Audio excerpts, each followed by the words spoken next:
Hello, and welcome to the second part of the webinar, a series that we did in two parts. The first one, we talked about content marketing in more uh, general, maybe terms, but they were continuing with the second part. So Christina will take over in a few minutes. Um, like we did, I don't know if you were here for the first time, the best way to communicate is through the chat box. So if you have any questions during the webinar, you can ask them in the chat box, and Christina will answer them during the workshop. If there is any more questions or the topics that you would like to discuss, we have a LinkedIn group as well. I have already emailed you the link to that group, and the webinar will be recorded as well, so you can have a look later on. Christina will also share her presentations from last week and from this week as well, and we will publish them on our website, probably, I don't know, until the end of the week. And I think that's it. We'll have after Christina's webinar at around 10 past 3, we have the presentation from Vera Stankovic, and yeah, I hope you enjoy this part as well. And Christina, I'll let you start. Thank you, Ushka. Hello, everyone. Welcome to part 2 of content marketing. I will start with the technical part and share my screen so you can see the presentation. Here we go. I hope everyone can see the screen.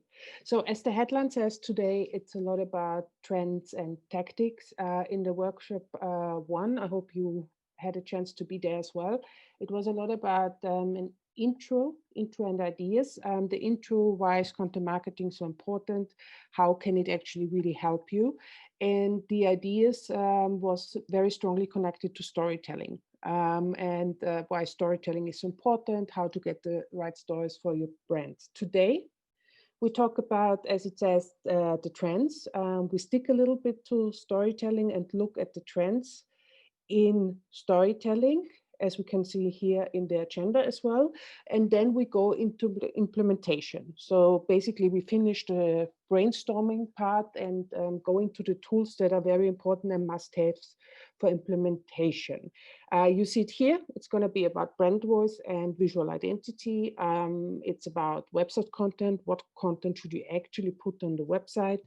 I want to introduce you an online customer journey, a very important tool for content marketing and a very effective one. And last but not least, we will look at the content plan. How can you do a simplified one, an easy one in 2 easy steps? Good. So today's tool for you. I will talk a lot today because it's a lot of theory in today's workshop, but that's part of content marketing as well. But of course, we would like you to interact. If you want and if you can, you're invited to ask questions, as always, in the chat box of the Zoom call, number 1. Number 2, as in workshop 1, you will find exercises. I will talk you through with the example we started in workshop 1. And you can try then for yourself at home the exercises if you want to. They look like this, as you probably know.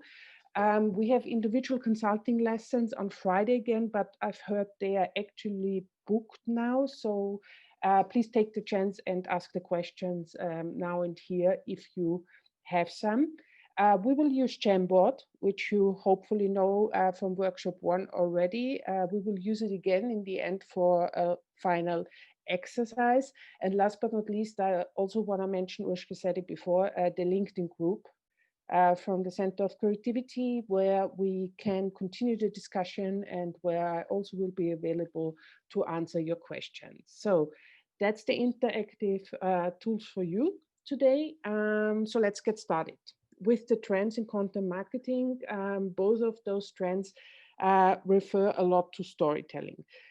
Why? Because storytelling is so important. So maybe I sum up a little bit again what we learned so far in workshop 1. We said it's really important to use content marketing for a goal, that you actually have it for someone, for something that leads you to a goal. Content marketing really can support you. You also need the target personas for that, your ideal customers, to understand actually who do you need to talk to in order to achieve the goals. And then, of course, your brand, because everything you do has to identify with the core and the soul of your trend. So that's what we talked about already. And that's where you find the best content and stories for sure, with maybe the models we learned in workshop 1. But there are 2 trends that will not disappear anytime soon. The opposite, they will grow and grow and grow. And these 2 trends I want to introduce to you. They are responsible storytelling and impact communication. So I will spend a little bit more time on responsible storytelling, simply because everyone can do it. Yeah, so let's start with that. Responsible storytelling. What is it? Basically, responsible storytelling is when your content or your stories is focused on social issues or environmental issues or community issues.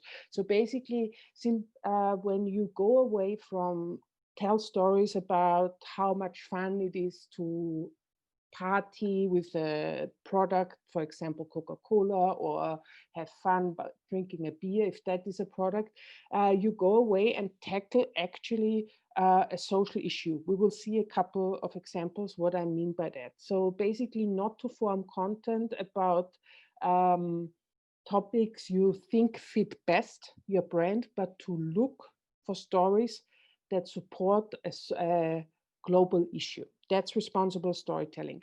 So why does it become more and more important? Simply because we as community people, humanity, become more and more aware of the responsibilities we have towards our environment and also towards community. So people and generations, depending on the region, of course, become more and more responsibly aware is the term we use for that. That means that they shop rather from brands or businesses that take their responsibility as a business seriously, and that stand for the right values. Yeah, so for example, that they support environment, that they support some marginalized group or some movement, and so on.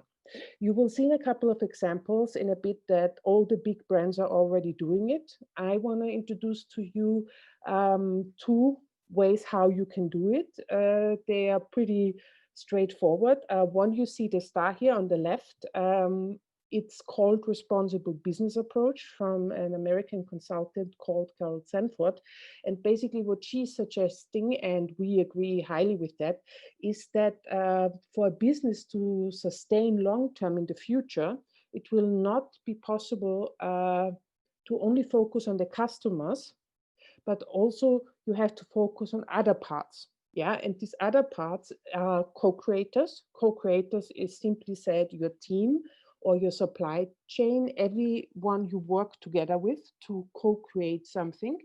Then it's planet Earth, that's the environmental part. It's the community. So for example, if your community is affected by what you do, chemical businesses, for example, are highly affected by this. But also, for example, if you would have a community abroad, that you make sure that they are well, and that the rights and the legal rights they are working in are correct, and so on. So that's community. And then, if available, investors and partners. We will come back to that with a short exercise. The other one I want to introduce to you are the so-called SDGs, the Sustainable Development Goals announced by UN a couple of years ago. It's 70 goals, as it says here, to transform the world. And basically these goals were defined with certain KPIs, so certain targets to reach, to make planet Earth and our humanity a little bit of a better place, because certain things went wrong in the past years, as we all can see. So, and it became very common and very normal for businesses to actually pick some of those goals that align with their brand and work towards them. Yeah, so you will see on many, especially in the NGO sector, of course, but also many businesses referring to some of those goals and actually talking about it and forming content about it. So that's also a form of responsible storytelling. So that was a lot of theory. I show you a few examples now. As I said, the big ones all do it. So let's have a look at a few examples. You see here the first one on the left from Coca-Cola, big brand, right? It says on this posters, closed minds can't open eyes. Love can. So very good example. Coca-Cola, instead of having the time of my life and party, supports here, I think, the LGBT movement. Yeah, so they consciously choose a storytelling approach, a message that addresses a minority or a community that is still challenged. That's responsible storytelling. Second one, we have Heineken here, the beer. It says, now you can, 0.0. Also, this is responsible storytelling, because Heineken, from actually for years having advertisement where people only sit on sofas and drink beer while watching football. Yeah, they were the sponsor, I think, of UEFA or some big football series. They now actually promote or invest their biggest budget in non-alcoholic beer. Why is that? Because they want to support the health. Alcohol is not healthy, also it's enjoyable. But still, this is also a big thing that as a beer company, they say, okay, we have to focus on actually also global issues. So they invest in 0.0. It's okay not to drink. Yeah, it's okay to drink non-alcoholic beer. Another example is H&M. We all know it as well. They do a lot in recycling. Yeah, and one of their messages here, for example, is don't let fashion go to waste. Recycle it, be conscious. Yeah, again, responsible storytelling, instead of showing their customers happy being happy wearing their clothes. Yeah, and there's another one from airline. If you read the heading, there's a Euro bonus for members, one sustainable step ahead. So sustainability, yeah, especially airlines before the crisis hit, they had a huge problem with the CO2 emission, actually, airlines and planes produce, and they had to do a lot, and they were one of the first ones that started with responsible storytelling. So did Ryanair, but Ryanair had, you see it here, Europe's lowest fare, lowest emissions. That ad, I can tell you, was banned immediately. Why? Because they made a statement they can't prove. And I will come back to that in a second. Very big mistake. So storytelling really should, responsible storytelling really should be something you can base on facts, yeah, or where you don't make statements you can't actually prove, which is connected to impact communication, which I will be moving on now. But I don't want to be too confusing, just so you know. There's also mistakes. You have here, besides these few examples, you have a few links from videos that are also really good examples of responsible storytelling. So as Urshka said, you will get the presentation as well. And if you feel like it, have a look. They're mainly from big brands that's chosen on purpose. Also, personally, I'm not the biggest fan of those brands, but it just shows that even them, they have to do responsible storytelling these days. That's how important it is. Good. Before we move on to impact communication, I want to do a short exercise, or explain to you a short exercise how you, because I said responsible storytelling can be done by everyone, and how it can be done. So we have here this little circle again. I explained to you already, it's not only about the customer anymore, but customer remains number one. Yeah, no changes there, of course, but that you should, in your communication, in your storytelling mix, also mix it with other so-called responsibility fields, yeah, which here are, as I said, co-creators, Planet Earth, community, and investors. So how can you do that? Pretty simple. You can follow this sheet I have set up here. So you can actually just choose, understand who you are, and choose a responsibility field. So in workshop number 1, we had already quite a lot of examples with this fictional example by myself that I said, okay, we are a small gallery in Ljubljana featuring a Slovenian artist doing ceramic, because this is a big topic of our workshop.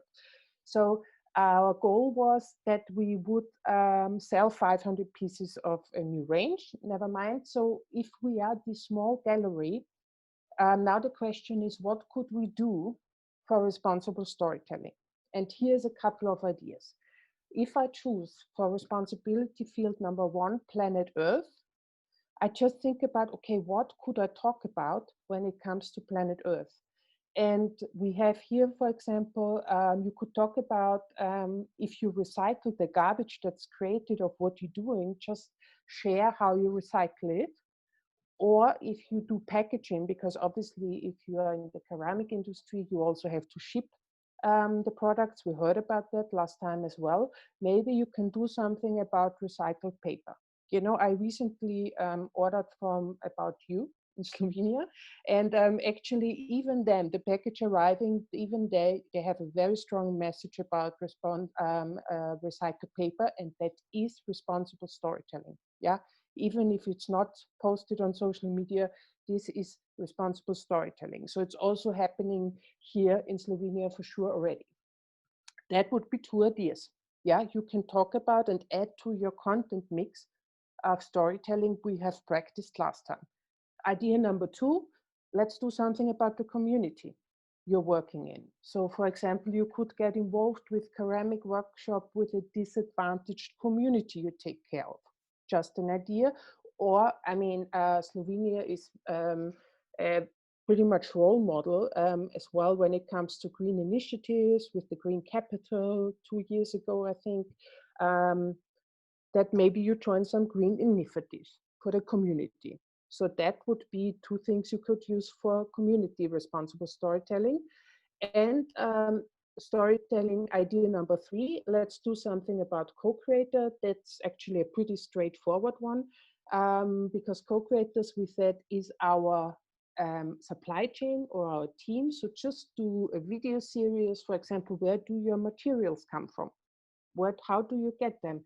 We heard last time as well that a specific oven needs to be used. Yeah, where does it come from? Why is it specific? Who is producing it? Involve your co-creators, involve your supply chain, but also involve your team, or in our case, because we are a small gallery featuring some artists, introduce your artists. That's already as well responsible storytelling. So this is a few examples now how you could try it yourself. I can tell you this is a trend that will not stop. You see that the biggest of the biggest are already doing it, and it really swaps over to smaller companies, to startups as well. So if you add it to your content mix, I think it's a good thing. That's why I wanted to take some time to introduce that to you.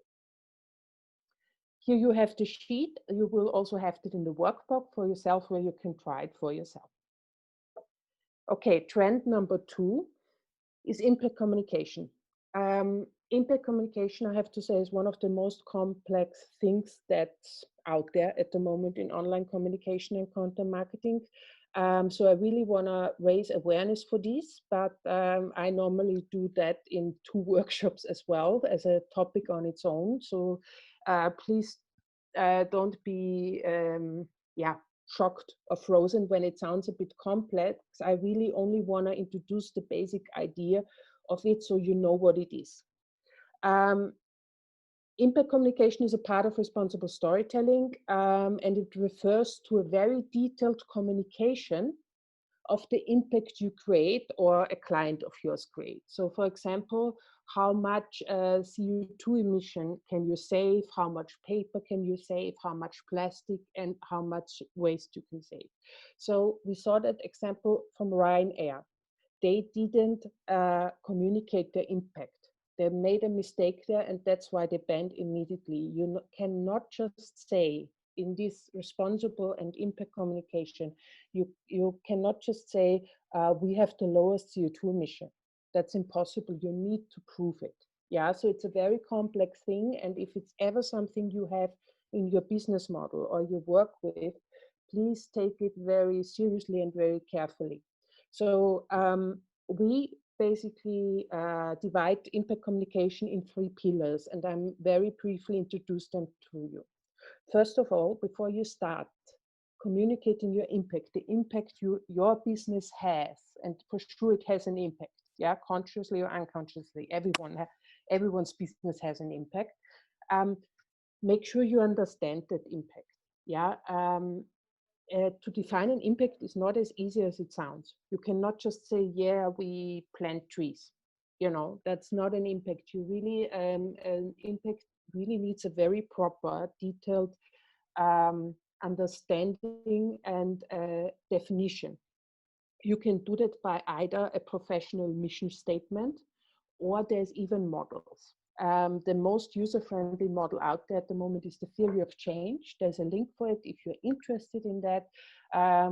But for now, I leave it as that. So before you communicate anything impact, understand it.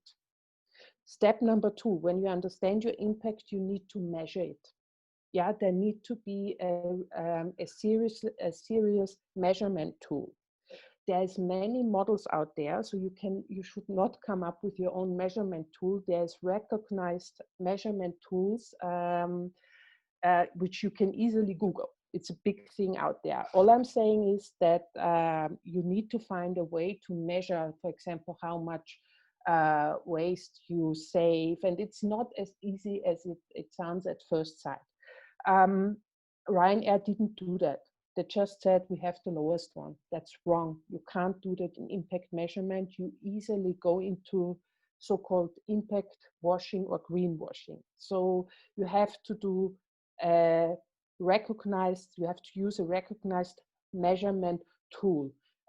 Luckily enough, one of these recognized measurement tools is storytelling. Yeah, it really, really is. But there's many others as well. I'm not going to go into this as well. Just again, message, be aware if you ever talk about your impact, you have to measure it, and only then you actually can talk about and communicate it and actually add it to your content marketing strategy. Always try to prove or underline it with facts and figures. Yeah, so might have sounded a bit complex. It really is. And as I said, we for sure, unfortunately, didn't have the time to go into this. But if you ever come across it, yeah, be aware that you should keep your eyes and ears open to do it properly. So that's basically the main message I want to give you for impact measurement. I can tell you the trends show that it will become more and more important. So these are the 2 trends I wanted to introduce to you. And that's basically it, with a lot of brainstorming. You know, we started with the idea, we looked at the target personas, who do we need to talk to, and then we learned quite a few approaches how to brainstorm content. The ones from workshop number 1, the ones with responsible storytelling. You should have altogether, you should hopefully have a big pool of content ideas if you would follow this procedure.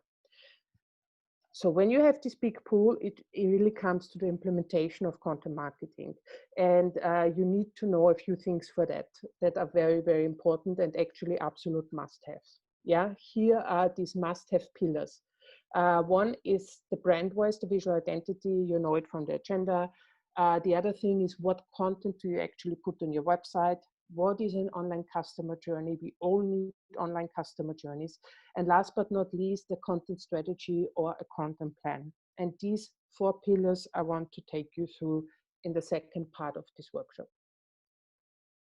If we talk about visual identity and brand voice, it's really about how you look to the outside, how you want to perceive to the outside. Yeah, the brand voice is nothing else than the voice you decide to use for your audience out there. You decide how you sound to your audience out there. That's totally up to you and in your control if you define a brand voice. It's very important to have a brand voice because it defines the relationship with you, between you, your brand, and your customers. It's also very important for the consistency. I've mentioned that consistency is absolute key in content marketing because we have so many messages out there that we need something consistent to get to know a brand and to actually to stick to a brand. The brand voice is a very crucial thing when it comes to that. You see here two examples from two different brands. One is Innocent Drink, a smoothie drink from the UK. They are very creative and very playful.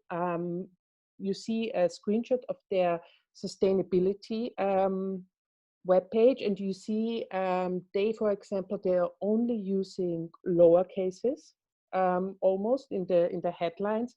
They are very playful. They say, here we want to leave things better than we find them. They use we, so they use a very personal approach. Yeah, it's all in all, it's very friendly, very playful. That's their brand voice. That's a conscious decision to be like that. On the other hand, you have Nestle, big brand, big struggles with impact, by the way, but anyway, that's a different topic. And you see on the same topic of sustainability, their website, yeah, enhancing quality of life and contributing to a healthier future for individuals and families. So very straightforward, totally different sound when you read it than Innocent Drinks. And again, I'm not saying the one is better and the other is worse. It's a very conscious decision, how they want to perceive, how they want to look, and how they want to sound. So, and that's what the brand voice can and should do for you. How can you come up with brand voice? Well, there's different models out there. I like one I've shared here with you. It's a very simple one. It basically covers 4 aspects. These are 4 questions you can answer simply by brainstorming and collecting attributes or characteristics of your brand. Yeah. So the question number 1 is of how you want to perceive as a brand. So the characteristic of the brand. Ignore the persona here in the brown box. It's really about your brand here. Yeah, we go now, finally, we go away from the target persona I've talked about so much in the first workshop, and we really focus on you as a brand. So how do you think you are as a brand? And then just search for characteristics. Are you friendly? You have a few examples here. Friendly, playful. Are you warm, inspiring? But you also could be very serious. Yeah. So it's really up to you who you are. So that's really about the characteristics of your brand. The second thing is, how is the tone of voice? So really, if you would talk to someone, how would you sound? How do you want to sound? Yeah. So not what is the characteristics of your brand, but how do you want to sound? Yeah. Do you want to sound humbled? Do you want to sound scientific? Do you want to sound honest? I mean, that's a good tip anyway, to sound honest. But do you use a personal approach? We've seen that now with Innocent before. They chose the more creative approach with we. This is the tone of voice. Yeah, so really, again, try to find characteristics, brainstorm, write them down. If they are the same in any of the other boxes, that doesn't matter. They can appear more often. Yeah, so that's the second question you have to answer. Then it comes to the language. The language is literally how you write. Yeah, it's literally, do you use jargon-filled words? Do you use simple, short sentences? Do you use funny language? Is it complex? And so on and so on. So really, do you use superlatives? So really about what language do you use? That's the language part. And the last one is the purpose. What do you aim to achieve when you write? Do you want to entertain? For example, an online magazine, fashion magazine, probably would like to entertain, whilst others want to sell, like an online selling platform like Etsy. So the purpose is really can be very different, and you really should think about it. What is the purpose? What do you want to achieve?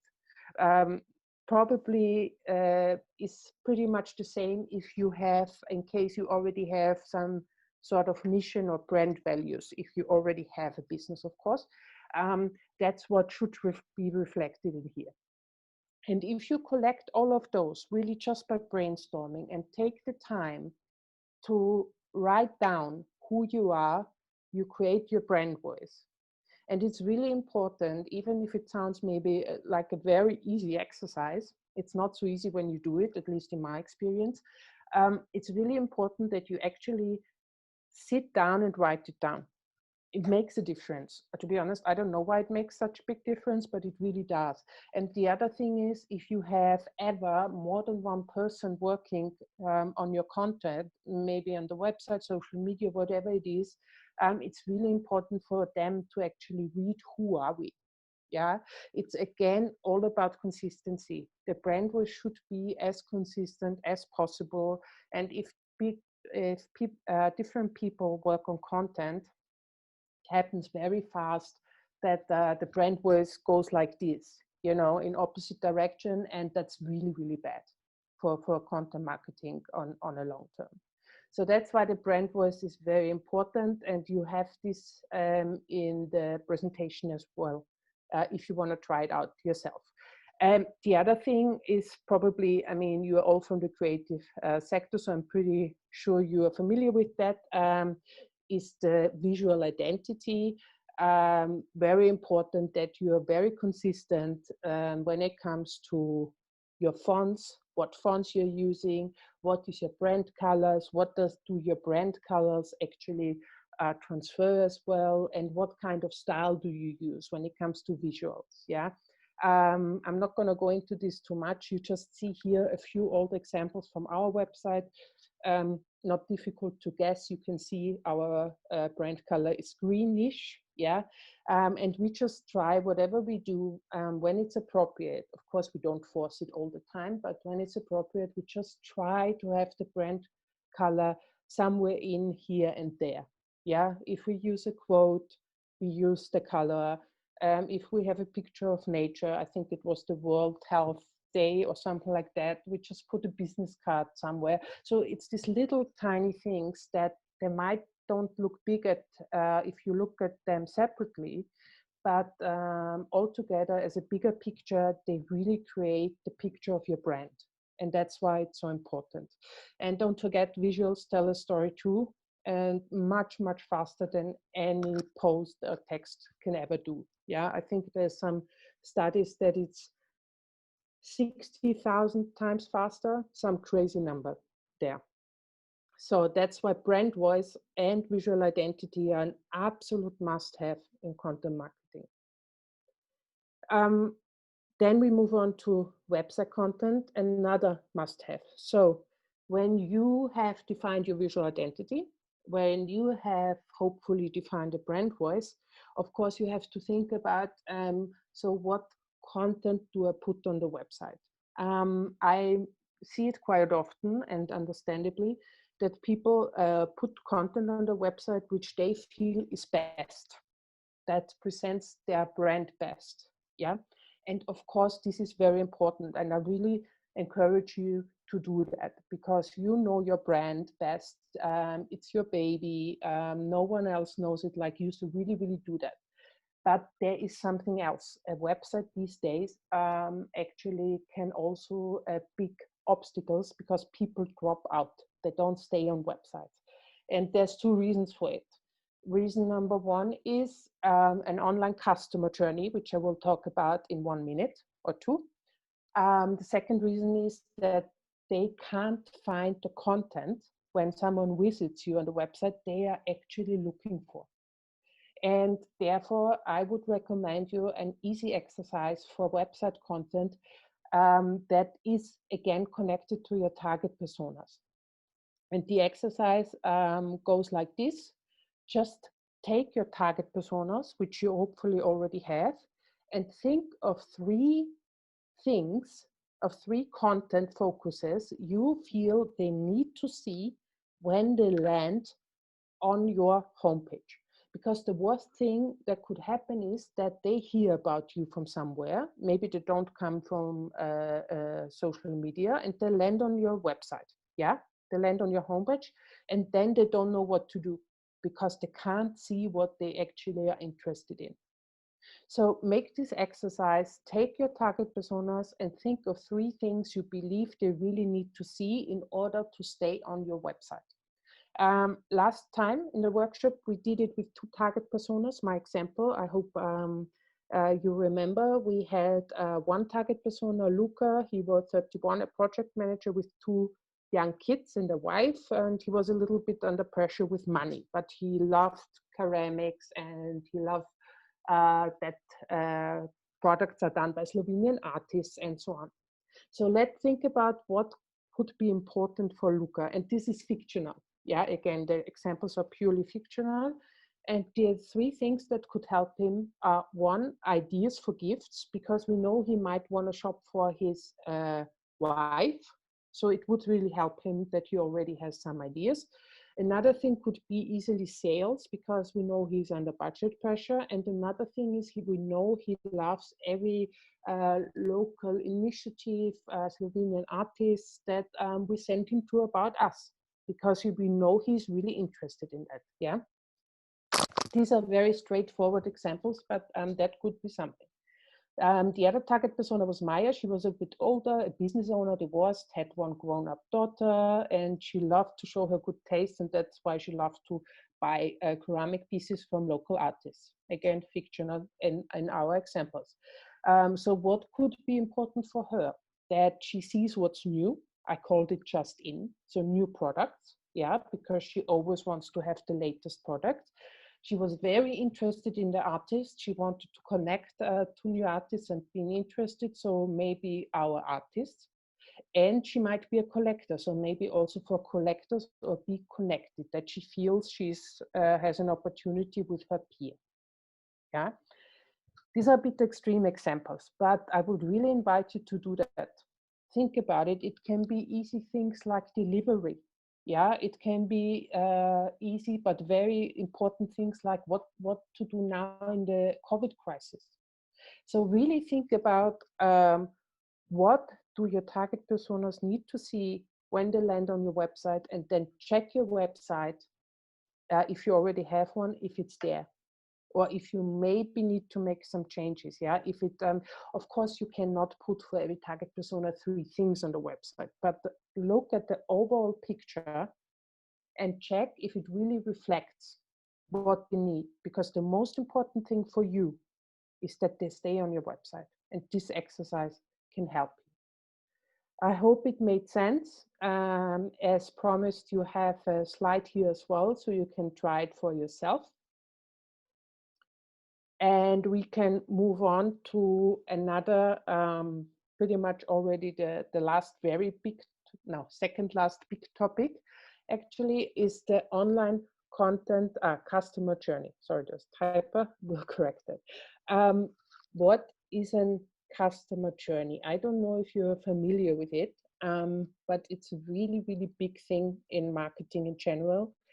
It's a really big thing in content marketing, and for a very good reason. A customer journey, also often called a customer journey map, yeah, is a visual that outlines the experience of your customer with your brand, from the very beginning till the very open end, because we all hope that it can be a long-term loyal relationship with a customer. And customer journeys can be incredibly complicated. You see here one graphic I put in. It can start with PR on radio, TV, and then it goes to online ads, and they come to the social media first, and they come to the website. But till they purchase, it can take a while, and then how to engage them with community, and so on and so on. A customer journey is such a complex thing that many agencies make a lot of money with that. Yeah, so I will not be able to introduce this complexity of a customer journey for you now, but there's a simplified version of it, a simplified version that every one of us can do. And that's very important in connection with content marketing and your website. And that's what I actually want to take at least 5 to 7 minutes maybe to explain to you. This is the simplified version you can see here. Okay, I try to explain now. So what's important is when we manage to get the attention of our target personas. So hopefully your to-be customer, yeah, client. When we get the attention, it's very important that we never let them go again. Yeah, I said it before with the website. It's important if someone lands on your website that they stay there, that they find content that keeps them going. Otherwise, they leave. You know, there's so much option in the online world, they are gone. Yeah, so it's our job and it's in our control to actually pre-design the journey of someone we actually can make a connection with. So what does that mean? So for example, we have a Facebook post, yeah? I take a simple example now. And there's a link in the Facebook post. And in the Facebook post, we manage to have content that really resonates with someone, with our target persona ideally. And they click. They really take the time to click, yeah? So we manage to get their attention. When they click, it's very important that you know where do they go? What's their next step in their journey with you? So, do they go to the website on the homepage?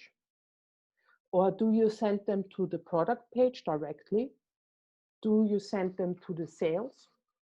Do you send them to our artists? Where do you send them? So the answer is you send them where the content is that is connected to the Facebook post. It's very important that the content journey continues. And eventually, this journey should lead to the goal you have. Yeah, in our examples with the small gallery, we said our goal is actually that they buy. Of course, it's a good goal. So we need to make sure that from the first point, from the Facebook post where we have some content there, yeah, which resonates with them and they click, that we get them actually to the goal where we have the biggest chance that they buy. So they should probably end up at the product page. But now it's really important to understand from the content used on the Facebook post, can you send them directly to the product page or is it too early? And that's what I mean by creating a short online customer journey. So ideally, altogether, you don't have more than 3 clicks until you reach your goal, because we don't have the time. Yeah, it showed that we don't want to stay much longer than 3 pages. So it's your job to, from a post, to lead them to your goal with the right content that resonates with them, that they are interested in, and that you don't lose them on the way. I hope the logic was clear, but I understand that it can sound a bit complicated. So here are 2 examples I want to talk you through. What could it be in practice? I do it, of course, with our target personas as an example. Yeah, and the first one here we have now for Luca, for the project manager. So we said he has a wife, he wants to buy his wife a gift and so on. He might not be very realistic target persona, but no matter. So what is the first contact now? How can we get his attention? This is our first task. And we say we know he's on Facebook or on Instagram. In that case, I'll do Facebook. So maybe we say something about Mother's Day's gift, because he has 2 little kids and he wants a very cute gift for his wife. The kids obviously can't do it yet, so he needs a gift. So we have a post and he says, oh yeah, I need something like that. And he clicks. So very important, you see here CTA, or everywhere bold. CTA is the call to action in marketing terms, because it's very important that you always have an opportunity to continue the journey and do something. A call to action is nothing else but a button to click or a link to click, but it's the invitation to do something, and it's an absolute must-have as well. Because in content marketing, it's a loss of resources if you don't do anything. So you really always should invite your audience or your follower to do something. So our call to action here is shop now from our website with free delivery. We know he has a bit of a budget problem, so maybe we can offer him free delivery. So option number 1, the station number 1, is then that we send him to the website where we maybe have gift ideas. Yeah, journey continues. Mother's Day's gift ideas. Here we give him 2 options. If he's ready to buy, we send him to shop now online with free delivery. It repeats, but that's okay. Call to action number 2. So it's also okay, for example, to have 2 buttons next to each other. That's absolutely fine. So option number 2 would be meet more or learn more about our artists behind the products, because we know he's really interested actually in the artists. So these are the 2 options he can choose. If he chooses the second one, we send him to our artists. Yeah, we send him where we feature our artists, and of course there we give him the option with a CTA to go back to the ideas, because we want him to buy. Or if he kind of got hooked by something else, we send him maybe to discover the collection, The New World. I don't know if you remember, but we mentioned that in the workshop number 1, that we want to sell 500 products of the New World. Yeah, so both links will probably, both buttons will link to the same page, but it doesn't matter. It's the content that matters, that his journey with us makes sense to him and helps him. And then with not more than 3 links, we hopefully got him. We tell him shop now. We tell him all the delivery details, because he needs that. It needs to arrive on time and so on. And maybe we can tell him something about recycled packaging. Remember the responsible storytelling part. Follow-up step, very important. Communication never stops. Yeah, after that. So try to have something in petto where what you can give him, maybe a confirmation email with a voucher code, if that's an option for you, or you can ask him to sign up for the newsletter, whatever you feel is right. But never stop communication there. That's an online customer journey. Example number 2, we said Maya, not on Facebook at all. Okay, so maybe we need there a Google ad about the new ceramic collection made in Slovenia, because we know it's all about new, and she always wants to be up to date and discover everything new. The call to action slightly different. We say discover uniqueness, because we know she's really keen on this. Everything is new and unique, and she's got it. Yeah, that's our call to action here. Station number 1, we send her to the new collection, because for her it's all about the new collection, and straightforward. We know for her it's not so much about the money. She's got the money. Yeah, she lives alone, she has a business, money is not a problem, so we send her to shop now if she's ready. If she's not ready, we give her a second option to find out more about the details and materials, because we know she's interested in that as well. If she goes to the details and materials, obviously we send her to the website, she lands there, and again we give her 2 options. Yeah, shop our new collection now. don't get tired of telling her it's new because she loves it. Yeah. And call to action number 2, learn more about the artists. We still can send her further. Yeah, if she wants, because she's really keen. Anyway, she will end up hopefully shopping, shop now. And then we give her the option, sign up for the newsletter to learn more about new collection. So we keep it going. Yeah, even if this is repetitive, when we look at it at one side, you have to understand this happens over quite a longer time frame. And for her, it will not feel so packed, this information. It's really important to keep the message consistent. Follow-up steps, she should get a confirmation email, maybe with an exclusive video from the artist. So keep giving her content she might be interested. This is, of course, now an ideal version. Yeah, if you don't have the resources for this now, totally fine. Take it step by step. But in an ideal version, just the idea that you keep giving content they want from you. And that's the online customer journey. I hope it makes sense. Don't forget, if you have any questions, please drop them in the chat or maybe later on LinkedIn. You have here the slide where you can try it yourself.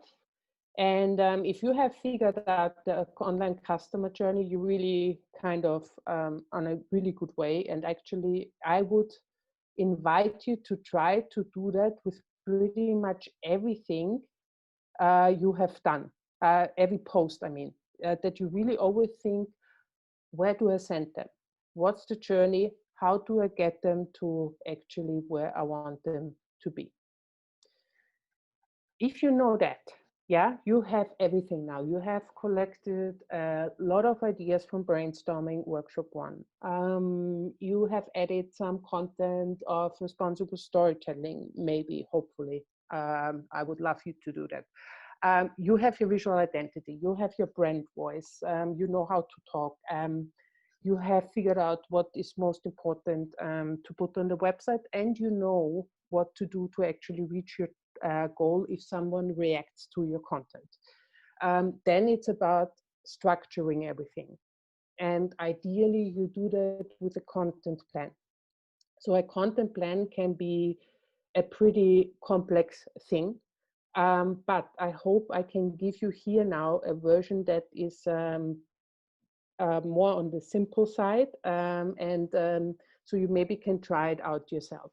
So a content plan is basically, if you have collected a lot of ideas, or also collect ideas along the way, to understand what to post when, so what day or what week, and where, on what channels. Yeah, this shouldn't be random, because you really should kind of create a customer, not a customer, adventure, a journey for your audience, and it should lead you to your goal.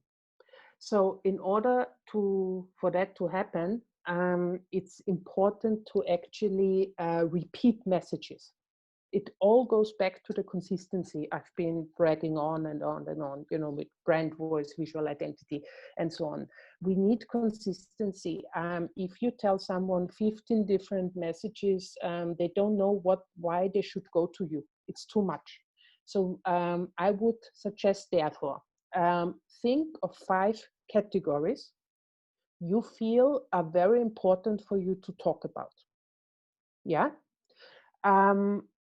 Think of these 5 categories from your point of view, but also from the target persona's point of view. What do they need from you?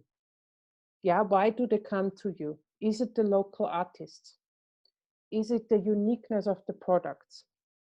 Or is it maybe because of, I don't know, discount? Yeah, sometimes, I don't know, but it's really up to you. Think about, why do they come for you? You know that best. I can't actually give you the answer to that. You know best what is most important for you. So do 5 categories. Decide also, if you can, by priority, which category is most important. And then write it down. You see here on the left, it's simply in a Google Sheet. So just so you know, I only use Google Sheet for content plans. I really figured out it's the most easiest and straightforward. There's no software I'm aware of that is for free and can do much better, at least from my point of view. And I add these categories. Yeah, and you see here, I hope you can read a very simple example from an old client of mine. For them, it was about the products they sell, of course, number one priority. Then they said it's really important as well that they have leads to the website, so that they actually drive people to the website, because they also sold on Facebook, on Etsy, but they wanted people to go to the website. So category number 2 was website. They were then involved in a lot of projects, yeah, a lot of EU projects actually. So they wanted to talk about that as well, because they were always looking for new partners as well. They were very much on the environmental side. Yeah, so that was a big topic for them. They wanted to communicate. And then we had here behind the scenes, which I recommend everyone as well, because it's this personal touch that helps you so much for actually building up an awareness of your brand and emotional connection to your brand. These were the 5 categories. And what you can do then is, if this is the message or your goal, yeah, you can collect ideas for these categories. Yeah, you can collect of, okay, what could we do about products? What could we do that leads talk about our website? What could we do about projects? What stories could we tell about environmental? Of course, always on your brand. What could we do for behind the scenes? And if you, ideally you don't do that alone, but with a team, if you have a team. And if that fills up, you can transfer it into a content plan, in a content calendar, which you see on the right. And you see here, it's very simple, horizontal. We have the channels we use, which you hopefully have because you are already set up, or you look also at your target personas and see where are they. So where should I put my focus on? So you put in here all the channels you have. Yeah, here I have website, Facebook, Instagram, LinkedIn. We have videos, sometimes online and print media, featured, and work with influencers. And what you do then is you add the categories in a rhythm. Yeah, ideally by priority. So we see product is here blue.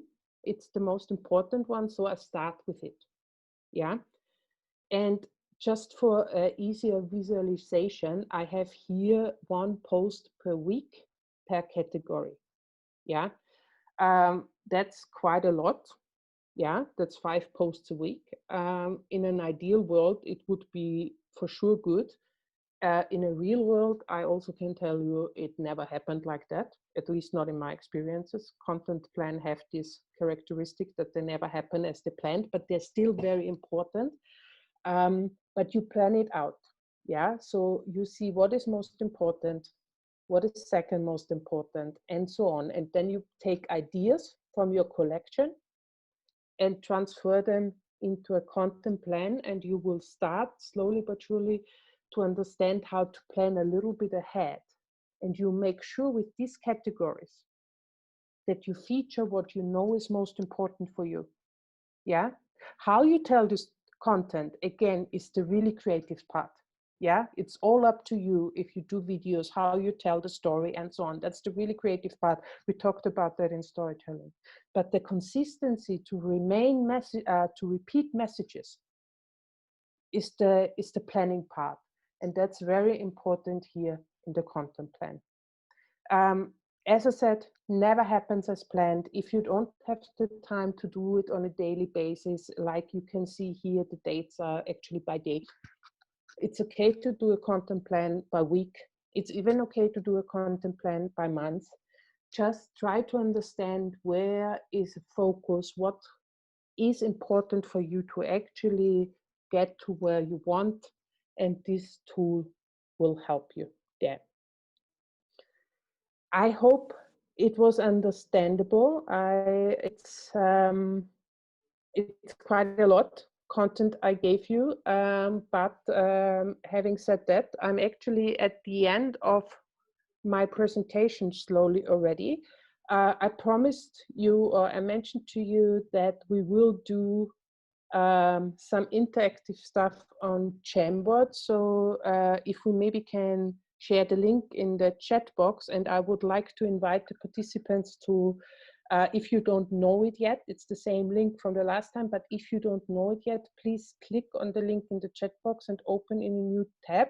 And what we will do now is a quick test, an interactive test. I very shortly, for those who are here for the first time, Jamboard is a Google tool. You can enter with the link. You don't need to sign in. You don't need to do anything.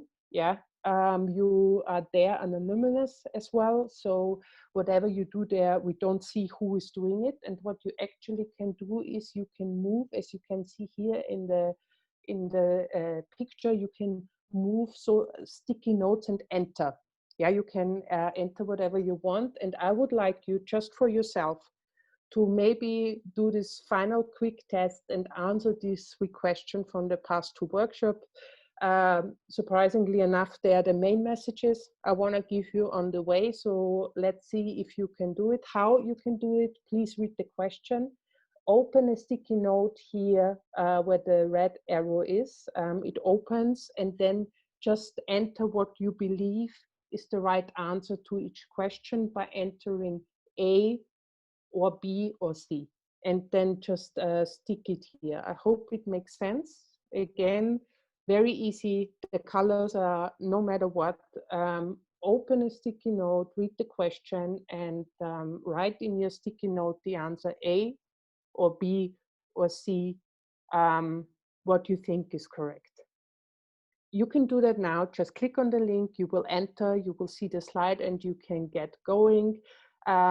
When we start this now, I just want to say, before we do this and look at the results, I will shortly reflect on the results as well. I just want to say thank you again, and here's the link for the LinkedIn group, where please keep discussing. I will be involved as well if you have any questions there, of course.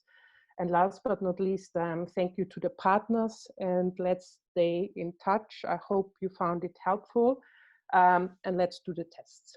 So I will have a check now. Let me see. I see answers here. So we get going. That's great. A couple of minutes, it works. If you have any questions, please do it in the chat. I will stop sharing my screen now, and we focus on Jamboard, which you all have on your screen anyway. Answers are coming, very nice. Under the sheet, you think it's right. So just post it wherever you want. Don't worry about that too much.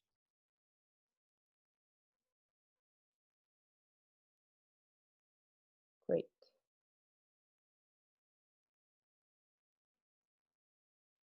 I see still people joining, so maybe let's give it another minute.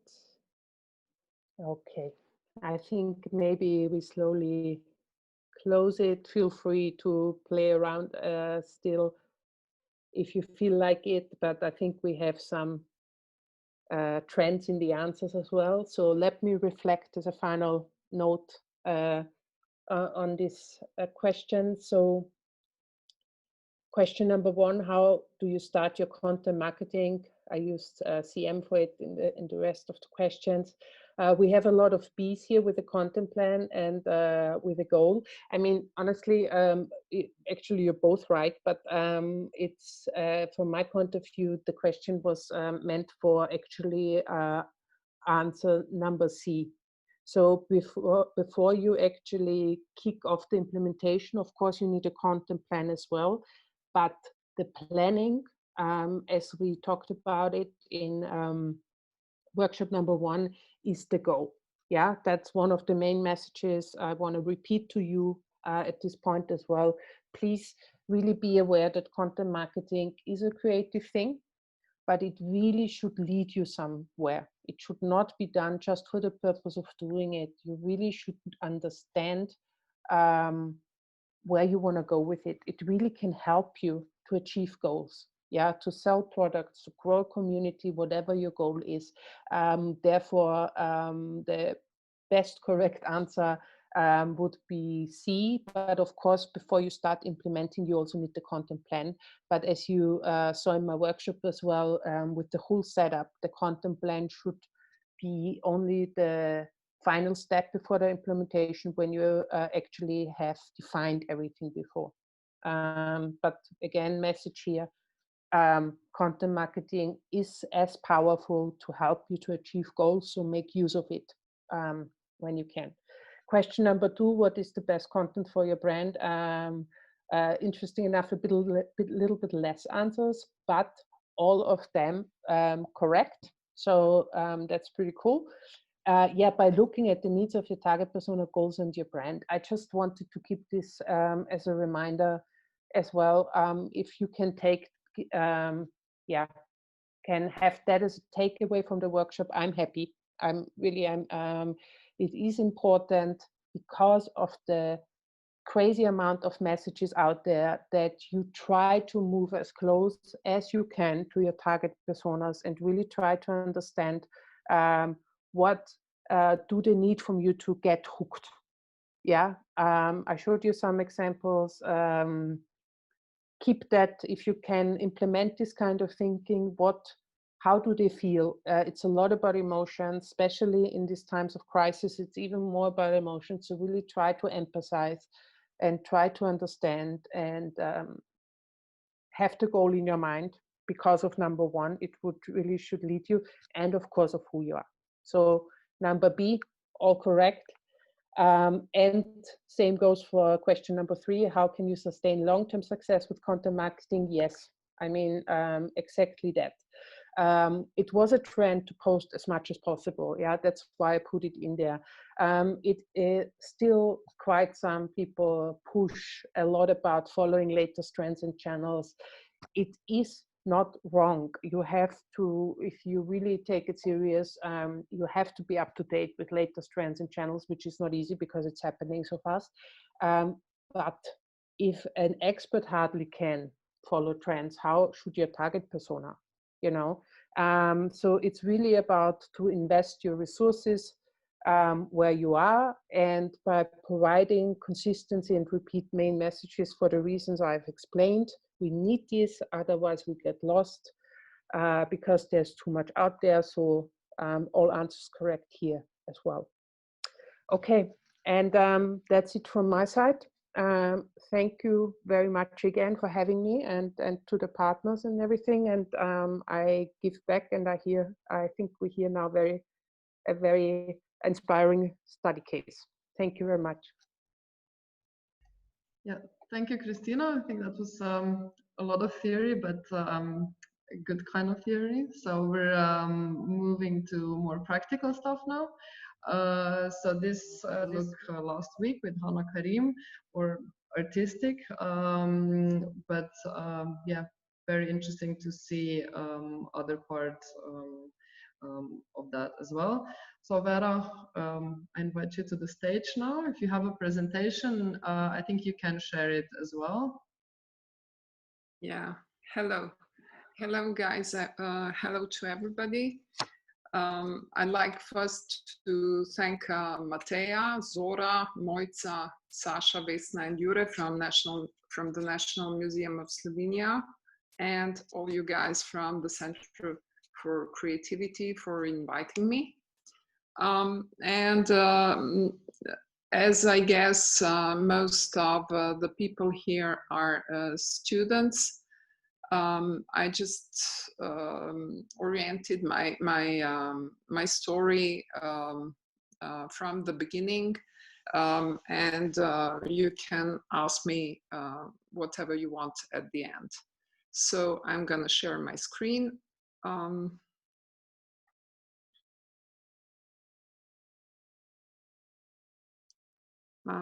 Can you see it? Yeah? Yes. Yes, okay, thank you very much. Okay, so my name is Vera Stankovic, and I am an artist, a creative director, and an art instructor. I'm going to show you my my journey, my creative journey from the beginning. So this was the beginning. I found this this painting of mine, and I did it when I was 4. This is a picture of mine at this period when I was 5. And I'm showing it to you because it all starts within the family, I think. Your creative path starts there. When I was a child, I lived with my family. We lived in France, and I was really living in, you know, we went to have a walk to Jardin de Versailles. I was really in the middle of beauty and art, but my family was not artistic at all. And my father used to say, because I loved art from the very beginning, and when the time came for me to, we went to Belgrade. I'm Serbian. We went to Belgrade, back to Belgrade, and then when the time has come for me to think about what to study, there was a sentence that my father used to say, like, art could always be your hobby, because in our family, art was, and creativity were not seen as a source of income, a possible source of income. Security was considered to come from other jobs. So this sentence is something that has really defined me in different ways. Both it was a challenge for me, and it still is, but it was also a source of inspiration. So let's see how that went. What I did was that this is the building where the Faculty of Electrical Engineering in Belgrade is, and I went to study computer science there. When I was at my 3rd year, I was drawing all the time, and when I was at my 3rd year, I went to the Faculty of Fine Arts and went to the exams, the entrance exams, and they just, I was there. And so for the next 5 years, I was daily commuting between those 2 buildings. This is the building of the Faculty of Fine Arts in Belgrade at the time. And what was interesting, this is me on the left with my friends there, just some photo. It's difficult to find photos of students' years. And what is interesting is that on my 5th year, I got obsessed with those ceramics Chinese soldiers, this army, because a few years ago I went to Zagreb and I saw 1 or 2 terracotta soldiers in a gallery, and I was like, for the whole year I was painting them and drawing them the whole time. And this is a moment that really jumped into other moments in the future, so to speak.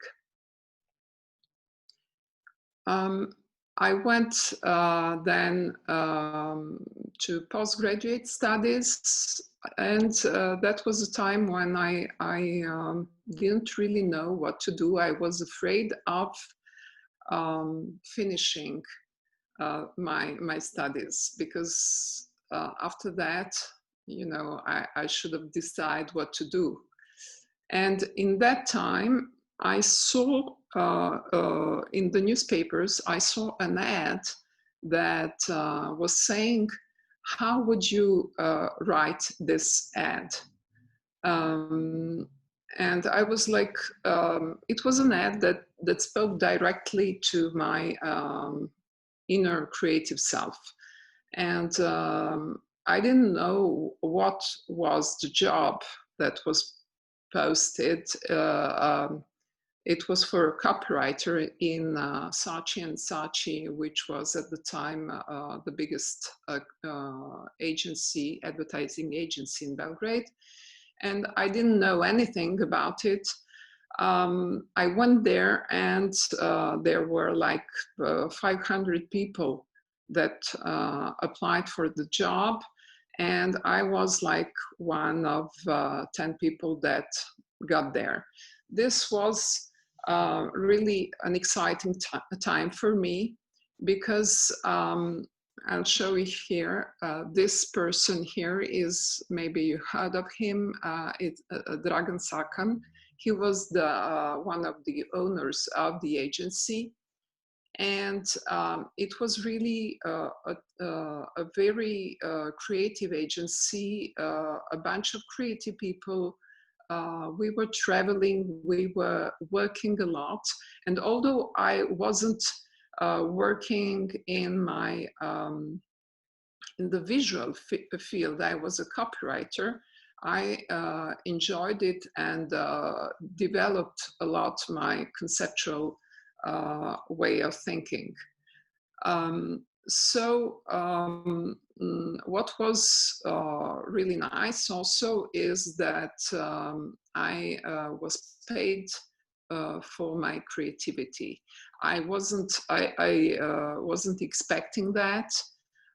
As I told you, my family had other thoughts about it, but I really enjoyed that.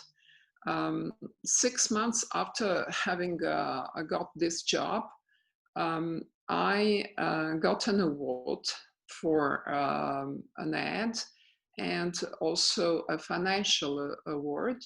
And I forgot at the time also, I began to work on weekends in an art studio, which was called Le Petit Montmartre.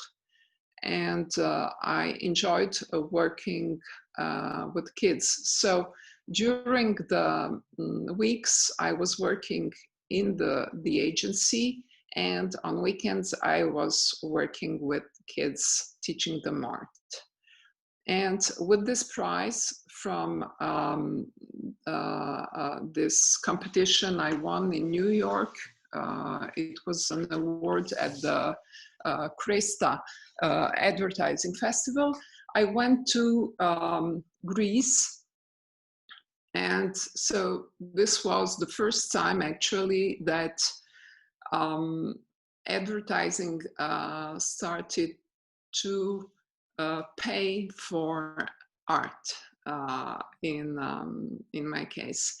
So this trip was a really inspiring and a really important one for me, because when I went to Athens, I went into the archaeological museum, And I saw these sculptures that were enwrapped in plastic because the ceiling was painted. And this moment was a terrific moment for me. I loved the idea of these membranes, of the soul and the body beneath. This led to a body of work in the next few years that I made. Basically, what happened was that I was going to my studio, which was in the art studio I was working in. The other teacher, that was my friend, gave me the opportunity to use it as an art studio. And this is the body of work I made. I worked with plastic bags and made these membranes.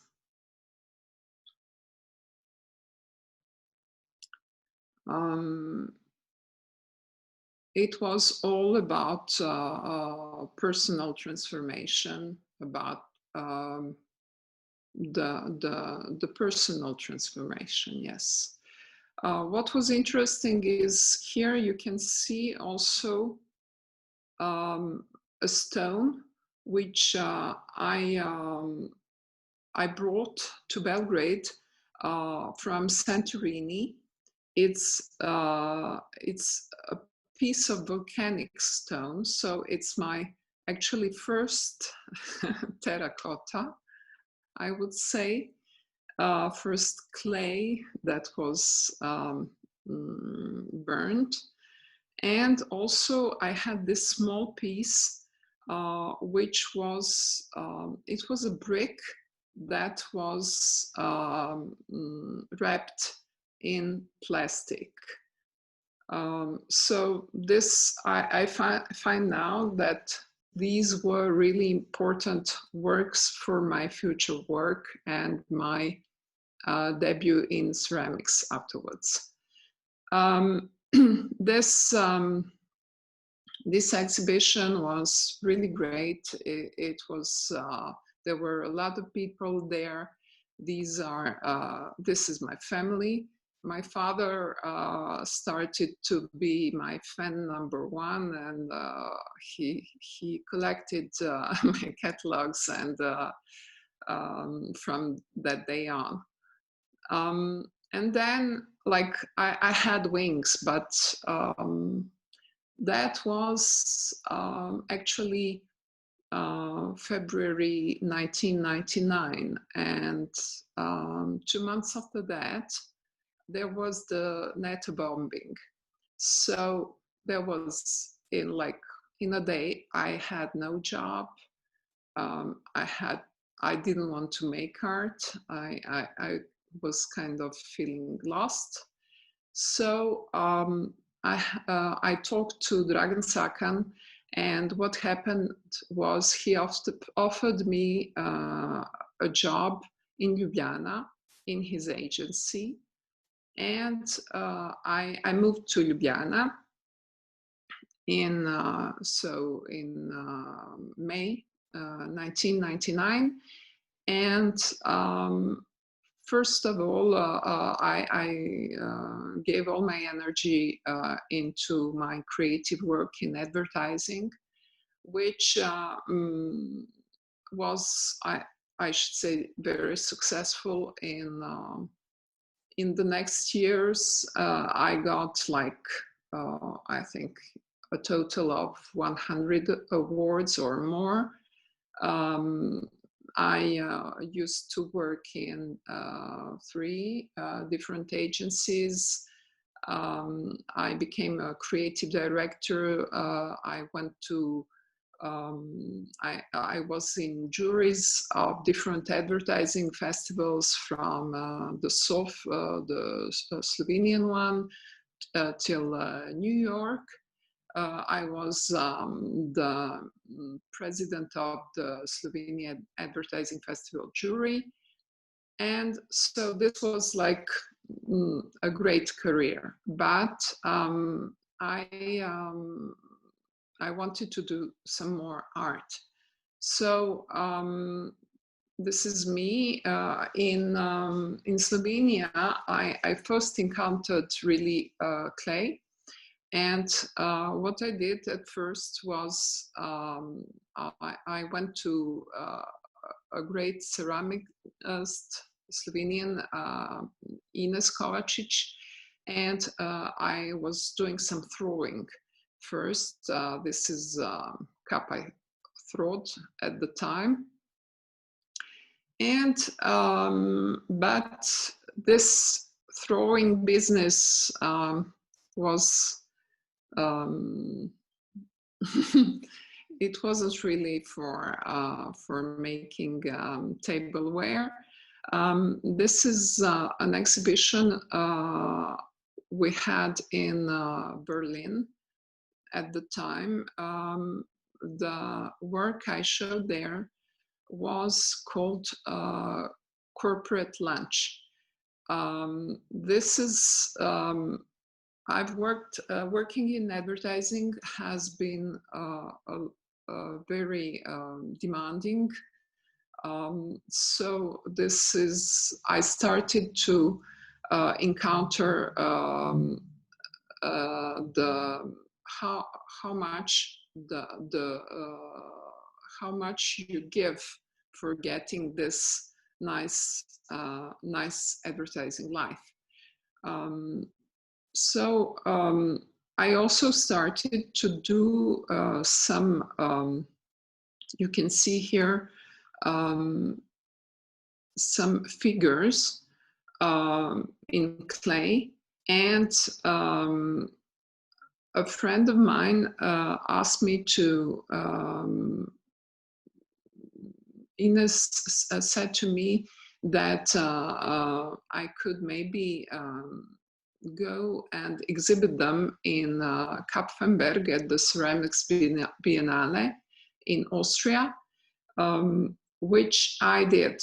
And to my very, I was like amazed. I came to the opening and I got one of the first awards there. So this moment was really important for me.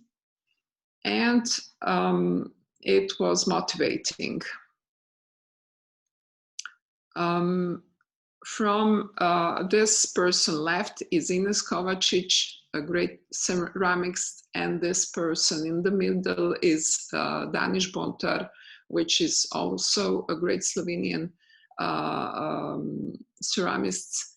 And both of them were people who helped me produce all my future work, because I was basically financing my work with advertising, with my creativity in advertising, and producing everything at their studios. The first really big, why I needed a lot of production capacities is because I started to make really big installations. This is my first solo show in Slovenia, in Maribor, with like more than like 500 pieces of figures, ceramic figures. And the theme of this work was something that I learned from this corporate world. So creative industries are interesting to work in, but they also have this corporate thing that it can be demanding. So you know, you have this up or out feeling. So you have to go up or you're not there. And I made a work which was called Passage, that had this, those figures went until this passage and had to jump over and to go on. But many of them felt. So this is the basic story of this work. So this is, I'm showing it this because the theme of earning money, of value, of going up was something that is really connected with my work afterwards also, and maybe with you in another way. The next exhibition was called Embryo Garden, and it was about it was about artistic fertility, artistic abundance. So all the time the motive of value. So abundance in the artistic sense. This is the view of the installation. So basically, my art was interested with this making, how to make a living from art. In 2014, I got the invitation to exhibit at Mestna Galeria in Ljubljana, which was a terrific opportunity for me, among other Slovenian sculptures. And I made this work, which was really connected to the moment.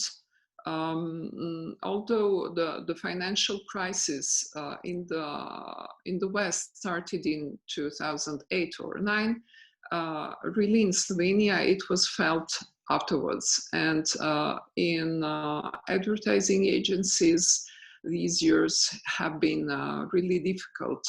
So I felt it, and I did a huge installation from nearly 1,000 pieces, and it was called The Ode to Powerlessness.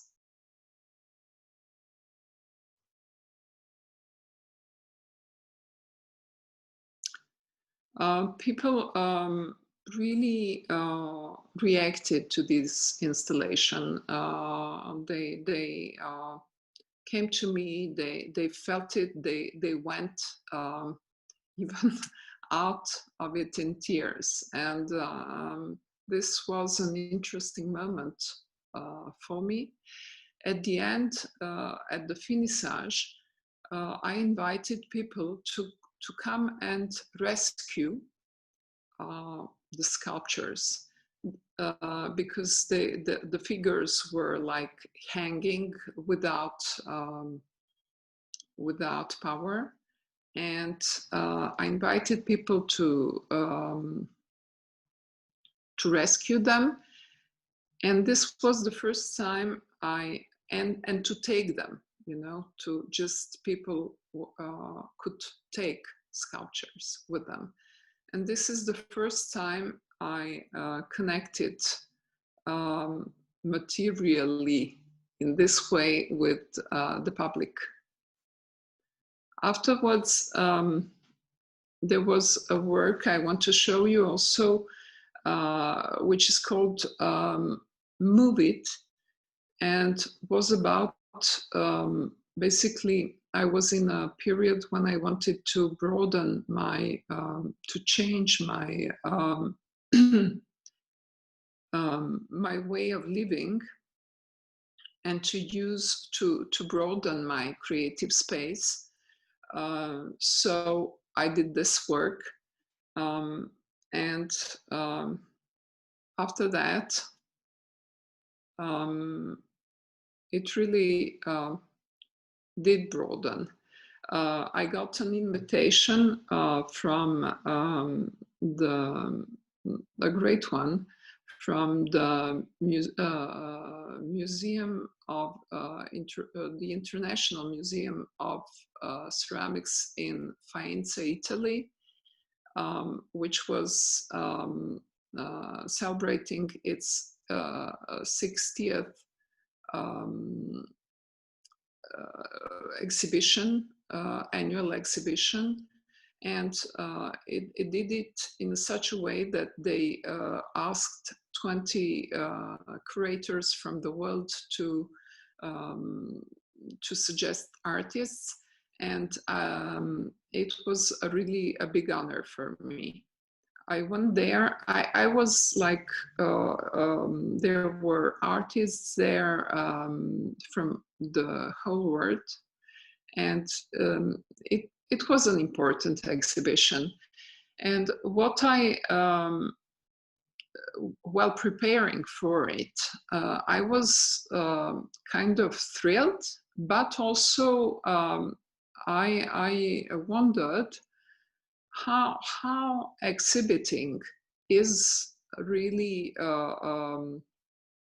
influencing my life or life of other artists. So I made a work which was called the Self-Service Pantheon. Basically, it had 6 group of goddesses that were about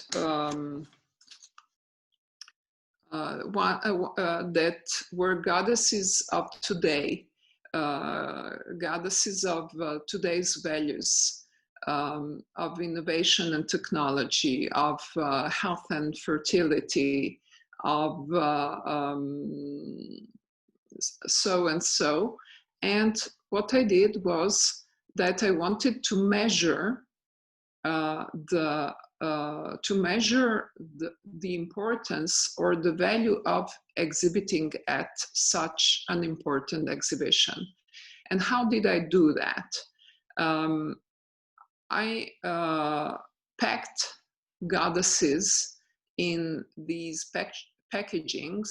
There were 60 of them, and I invited people to have an exchange with me, to take a goddess and to leave.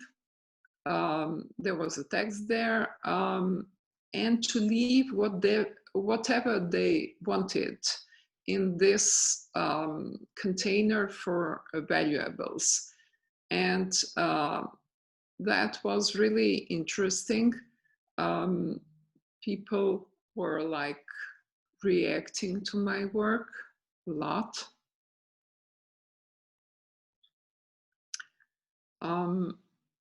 Also, there were people that somebody came to me and said he stole